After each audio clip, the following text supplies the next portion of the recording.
Or stage voice, Chuck. What's that? Use your stage voice, Chuck. You're not going to use the microphone and project. Projection? We need to hear you. Yes, okay, how's that? You and I are flooded with stories about how people overcome obstacles in their lives.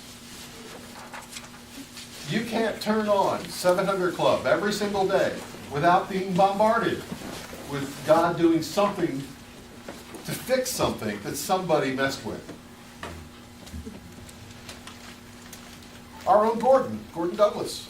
I don't know if you know this or not, a number of years ago, he had his story on the 700 Club.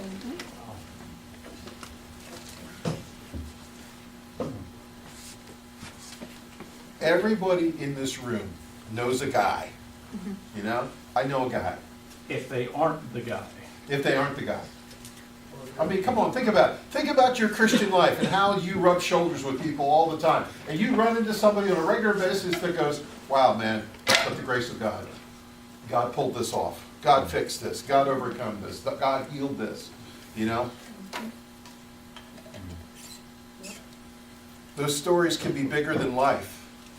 Yet we struggle to trust God in our own lives.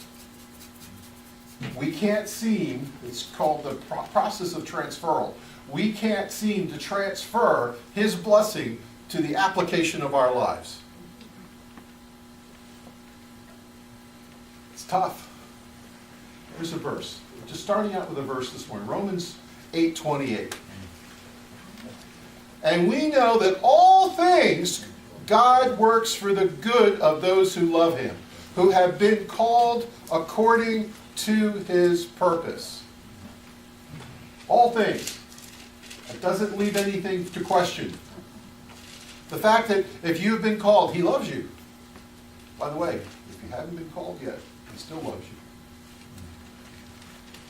You know, this is the hard to believe part, that many of us struggle, and it's tough, that God would stand strong on our behalf.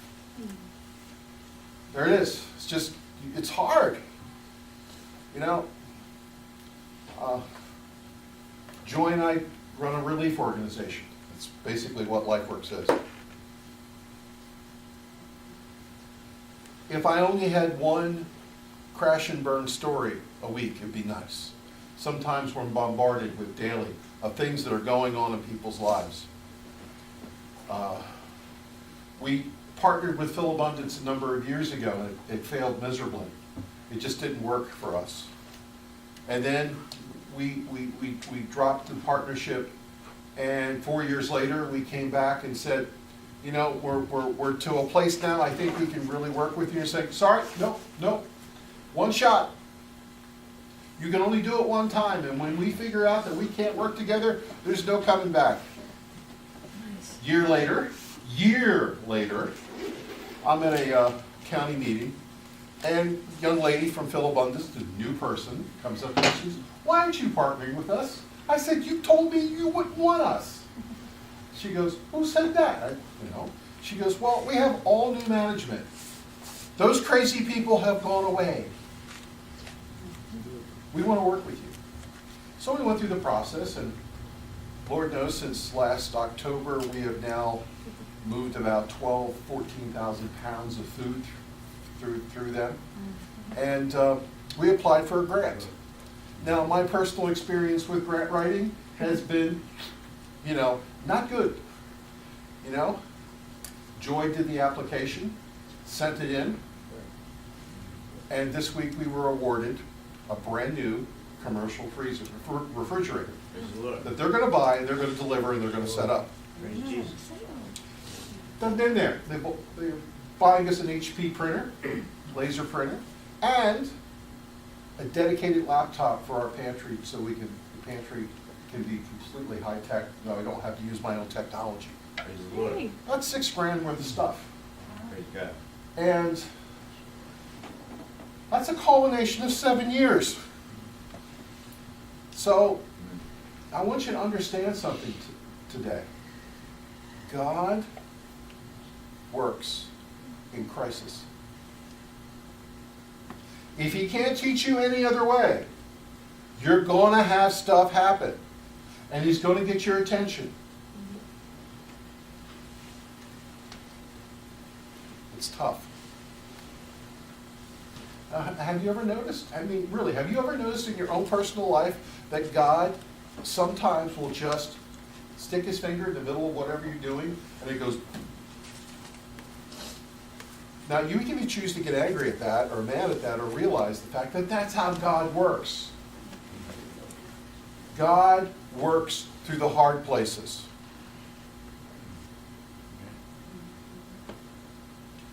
Here's the thing. He doesn't always, or I should say rarely, fixes the crisis right away. I had cancer. It's been 2 years. And guess what? I'm broken. Somebody asked me, how you doing? I'm broken. How's your recovery going? We're coming along. I've come to the realization there's some stuff that's never going to get fixed. I'm praising God anyway. I'm moving forward. You know? He doesn't always fix it for a while. It's like he's trying to get our attention. Now think about life. You're in a situation, many times because of your own design. You're in free fall. You wait until you hit rock bottom before you turn to him, and then submit to his character carving process, as well as it's taking the practical steps to turn it around. You got to get to this place where you're at the bottom, you're looking up, and you're saying, listen, God, I need you in my life right now. I need you to work in my life. He's going, okay. Here's the pencil sharpening that we're going to start doing here. I'm going to start working in your life, and here's the character adjustments that you need to make. Here are the practical steps that you need to be taking in your life. Then you cry out to God, God, please speed up the process. You bathe it in prayer. You get a message from him that says, did you get into this situation supernaturally?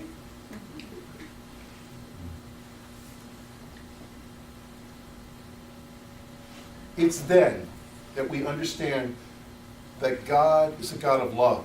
He loves his children perfectly. That we begin to understand the waiting times in our lives. God always works on a need-to-know basis. He loves us so much that he causes us to trust that that love works best. It's hard. There are days the fingers don't work. I read this week a story in one of my devotions of a pastor whose son was badgering him for a Razor scooter. And he decided he was going to hold off. He waited, as he said, for an appropriate teaching moment for his kid. A few weeks went by, and his wife told him that his son Ryan had given him something significant for a less fortunate friend that day. The next day, Ryan came home from school, and his dad said, by the way, before you do anything else today, I want you to go to your room and clean it up. Son, you know how kids are, stomped up the stairs, went to his room, opened the door, and there was a brand new Razor scooter assembled in the middle of his room. That's how God works in our life. He loves you so much that he's not going to give it to you immediately. He wants to prove character in your life. He wants to build something in your life. He wants you to buy into the basic steps that you need to be taking in your life to get you to the place where he goes, okay, you get it now. I love you. Let's move forward. I had a buddy. This is serious about mentoring. He was a friend. He was a coworker. And he eventually was my pastor. Tim Pierce. There's three of us, I think, we know him in the room, okay? How did you meet one of your best friends? You ever have a crazy situation where you meet somebody? I got saved on a Sunday. It was Labor Day weekend, and Innes Pepper, who was the campus minister over at Westchester, said, listen, a bunch of us are going out to the airport area. We're going to play some volleyball, have a picnic, and hang out together. I'm like, cool. that's awesome. And by the way, I had stayed up all night with another one of my roommate and another friend in the frat house. We led to Christ at 5 a.m. So I'm getting this call at 8:30 in the morning after I finally got to bed at, 7:45. So I got up, I showered, I said, okay, I'm going to this event. So I'm stoked. I met Jesus that day. I got saved. I led my roommate to Christ. I knew nothing about Jesus other than the fact that these people cared about me. And I went. And I had a hot dog, and I'm playing some volleyball. And I went to crash the net. And up I went, crashed the net to hit the ball down. And this little guy went up and did the exact same thing that I did at the same time. And we crashed the net together. And the net wrapped around us, and I landed on Tim Pierce. Tim Pierce is about the size of Fred. Okay? So you imagine a little itty-bitty guy who doesn't play football, just got squashed by a defensive tackle. Stood up, shook his hand, and that's how I met Tim Pierce. We hung out as married couples. We'd go to the movies. They didn't have kids, we didn't have kids. We became really good friends. I got involved in small groups with Tim mentored me when I got in small groups. One thing led to another. We ended up working at the same company. Now, riding with Timothy was you better have a helmet on and wear your seatbelt. Tim was an aggressive driver. And he had a little Datsun. And he was in Baltimore. And the story goes that he was pulling out onto 695 and he was trying to get into traffic and somebody clipped him. And his car went up into the air and rolled across rush hour traffic in 3 lanes and landed on its side on the concrete piling on the median strip. Praise God, he walked away from it, sort of. He had serious concussion. He had brain damage.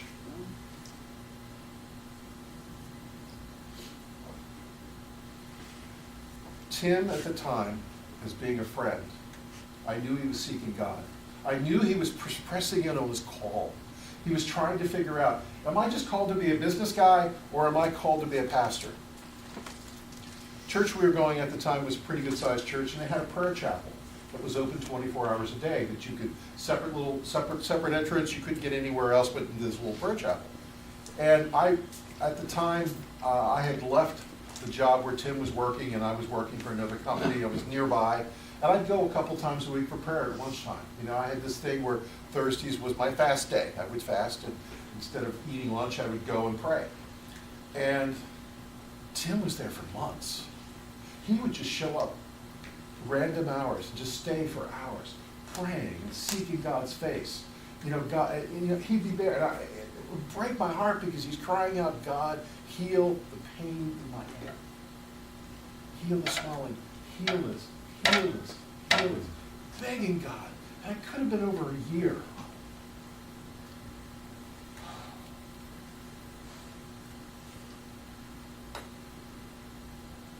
The blessing wasn't the healing. By the way, he got healed about 14, 15 months in. The blessing was he couldn't work that entire time. And I know from my experience being in business and other guys being in business, we would just sneak envelopes to his wife because he's our friend. We got to help our friend, I knew God was meeting his needs, but I knew there was something bigger going on. Well, the bigger thing that going on is that time of prayer, pressing into God for healing, changed him completely. He fell so much in love with God. He had such compassion. It was extraordinary. He became a prayer warrior. He would look at you and say, how can I pray for you? The man, and I've had a lot of pastor friends, but I want you to know, that man, Tim Pierce, was the closest thing to a biblical shepherd I've ever met in my life. He tended the sheep. He knew people. He knew what was going on. He knew how to love people. And I want you to know, it affected me. It affected me because I grew up spiritually. My first 10 years of my spiritual experience from 18 to 28 was hanging around with this guy and seeing this guy move from this wisecracking guy who did house painting to becoming a salesman to becoming a pastor. It was a privilege and an honor for my wife and I to join his church. It was a church plant out in Kennett Square, and we joined it. We were one of the first 14 families, and, it was just such a time.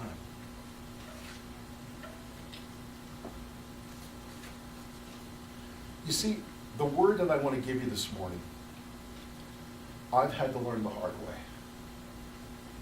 The word's perseverance. Perseverance. Steadfastness in doing something despite difficulty or delay in achieving success.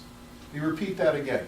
Perseverance. Steadfastness in doing something desperately difficult or delay in achieving success. Perseverance is not giving up. Perseverance is tenacity, an effort required to do something and keep doing something into the end, no matter how hard it is. If you're dealing with addiction, I'm telling you something, it'll be the hardest thing you ever will overcome in your life. Because it requires an all-out effort. It requires you to be submitting to God for a character change. It means submitting to God for Him to see how faithful you are in the little things. And they all lead up to Him delivering you. Jesus taught His disciples and the multitudes. He consistently spoke to them in parables. Parables help to color and visualize His teachings. Many times people get bogged down in trying to pin down precisely what Jesus intends in a given parable.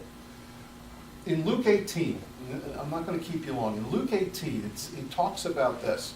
It talks about the widow. And I want you to see the perseverance and the tenacity of this widow. There was a city, a judge, who feared not God and regarded not man. Have you met politicians like that? You know the kind of mean, I don't care who you are, I don't care what you say, I know better. Joe Sestak was that way as our congressman. Quick story, Obamacare was coming. By the way, I like Obamacare, I benefited from Obamacare, but at the time it didn't seem like a good idea. And our friend Jason sat down and came up with 81 points in the legislation that we all had questions about. I submitted those 81 questions to Joe Sestak. And you know what he told me in his arrogance? You don't know any better. We know better. Shut up and go away. That was the implied, in a very professional manner, that he said to me, okay? There are people that have such arrogance.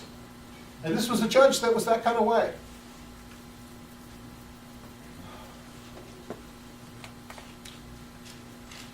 Then there was a widow in that city, and she came often to him, saying, "Avenge me of my adversary." And he would not do it for a while. But afterward he said within himself, "Though I fear not God, nor regard man, yet because this widow trouble me, I will avenge her, lest she wear me out by her continually coming and knocking on my door." I think of Sheldon Cooper when I think of that. You know, the Penny, you have annoying people like that in your life, I'm sure, you know. But the Lord said, "Hear what the unrighteous judge said. And shall not God avenge his elect, that cry out to him day and night, and yet he is long suffering over them? I say to you, he will avenge them speedily. Nevertheless, the Son of Man cometh, and shall he find faith on earth?" Here's the challenge. Are you willing to stick it out? Are you willing to press in to the point where God gives you the answer? Think about it. How many times do people just quit on God when the blessing's just around the corner? What if I come back to this Phil Abundance grant. You know, it's a monetary thing, it's a simple thing. But what if I just got bitter and said, well, bugger on them. They don't want to work with me. I don't care if there's new people. I don't trust them. You see, if you want the blessing, if you want to overcome something, you have to be willing to stick it out and do whatever is necessary to get the healing, to get the blessing, to overcome.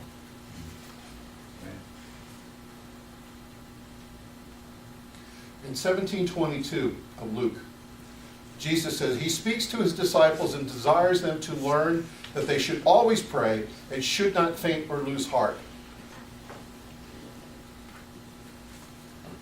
In Colossians 1:11 it says, being strengthened with all power according to his glorious might for all endurance, patience, and joy. Listen, I've gone through some trials. I understand pain. I understand what it's like to be in a hospital bed and be completely delirious and delusional and all that fun stuff.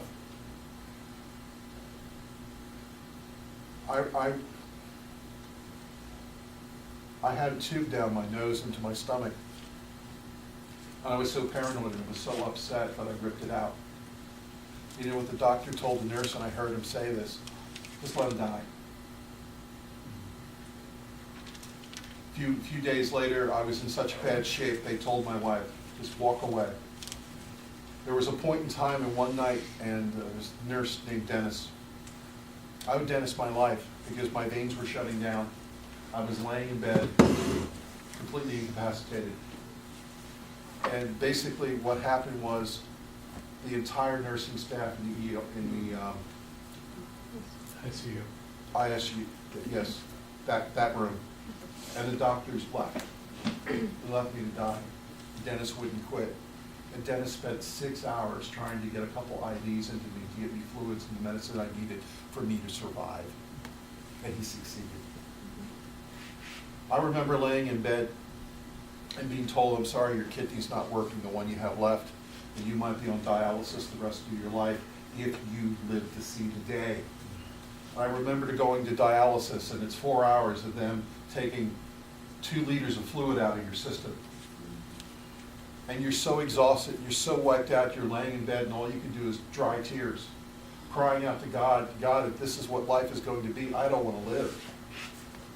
And then everybody, I had a Muslim woman come in and chide me. She got in my face. She goes, sir, you're a pastor. You should not have this attitude. God is not done with you. And then she quoted scripture. I'll give you the scripture in a minute. I'll give it to you now. And I'm sure of this, that he who began a good work in you will bring you to completion at the day of Jesus Christ, Philippians 1:6. A Muslim woman got in my crawl, burqa et al., and quoted that verse to me when I was in Crozier. And I want you to know that I had a 2-month battle. Hardware's gone. My kidney started working. Remember the doctor came in, they did a 5-day test to see if my kidney was actually going to work, or they were just resigned that it was going to be left on dialysis. And by the way, at that point in time, I hadn't taken a step in 45 days. You know, I hadn't gotten out of bed, so I lost the complete ability to walk. And she came in, she was in tears. And I started to cry. And I'm like, she's giving me bad news. And she goes, Mr. Kiefer, I just want you to know, your kidney's working fine. You will never need dialysis again. It was a Sunday morning. Sunday morning, it was 9:30, the CBS program, whatever the thing is, Sunday morning was on, and I was just rejoicing, I was crying. She held my hand, she prayed for me. It was,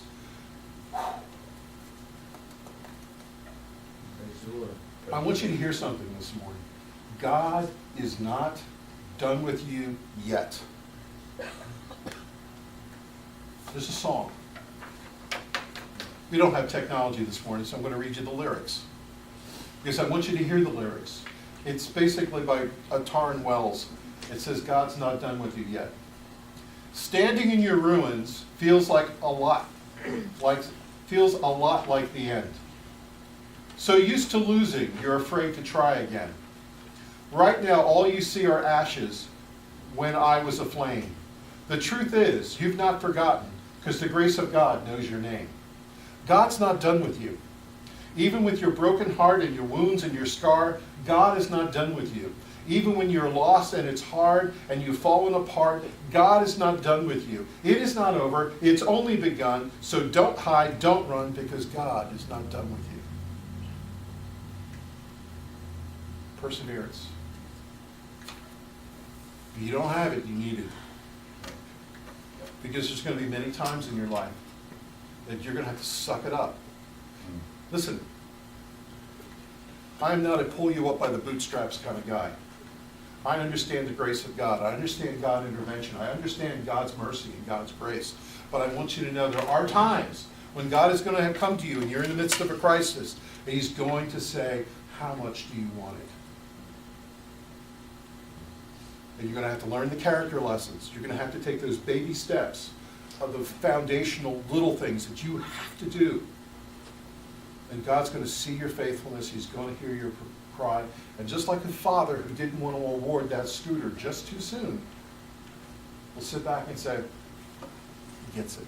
She gets it. Let me intervene. That's how God works. And that's how God will work in your life. Pray with me. Father, this morning, we just come before your throne, and I want to say praise you, Father. All glory to you. I'm a nobody. I'm just a broken schmo. Lord, I just want to praise you. I'm nobody. But I know how you worked in my life and how you've delivered me, and I want to just all praise and honor to Jesus Christ. I know I share that with many of us in this room who have been delivered, who have gone through things. And Father, I cry out this morning for the one who might still be on the fence, who might still be sitting back and saying, I don't know if I can trust God. I don't know if I can fully believe God. I don't know. I just don't know. And I pray that you would spark in their heart and ignite a flame that would give them tenacity and steadfastness and perseverance to not just hang on, but to press through. Meet them where they are at today, Father, and deliver them. Father, we're mere pawns in the hands of the King. Have your way with us now, in Christ's name. Amen. Amen. Amen.